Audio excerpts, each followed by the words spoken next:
Welcome to Dan and Dan's Fast Lap. This is Danny V. He's from B102.7. And this is Dan Peters from KSOO. We get together weekly and do a fast lap and talk a little bit about NASCAR. It's Kansas Speedway week. There's my prop of the day. All right, that's pretty good. You're gonna, by the way, you're gonna be at the race? I'm gonna be at the race! Okay, who are we cheering for? What are you gonna be wearing? What number? Oh, golly. Well, I think I'm going to pull out some of my retro stuff, the old Terry Labonte 44. Oh, machine. I like that. That's good. Yeah, that's for Terry Labonte's last. That's what I'm going to be ruling. All right. Well, here we are in the chase. It's round 2. Some favorites already knocked out. Where do you see the chase going after Kansas?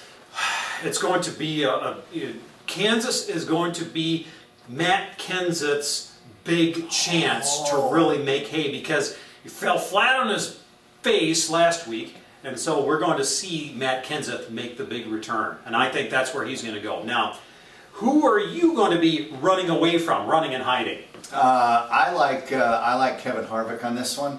And I don't like to pick Harvick every week, but if you look at the stats that he has in Kansas, he's been absolutely brilliant. Off the speed charts, leading the most laps, very good driver rating. In fact, I think we're going to see a few Logano and Harvick restarts throughout the day on Sunday. Oh yeah, Joey Logano is going to be another guy to watch for in this race.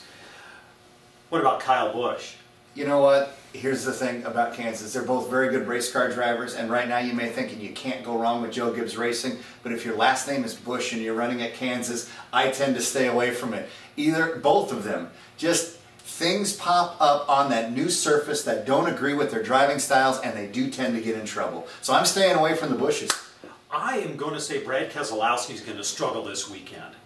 He just seems to not have the juice that Joey Logano has. Yeah. And he was, fortunate to win his race at California. He did it on strategy, but he just has not shined on the mile and a half like Joey Logano has.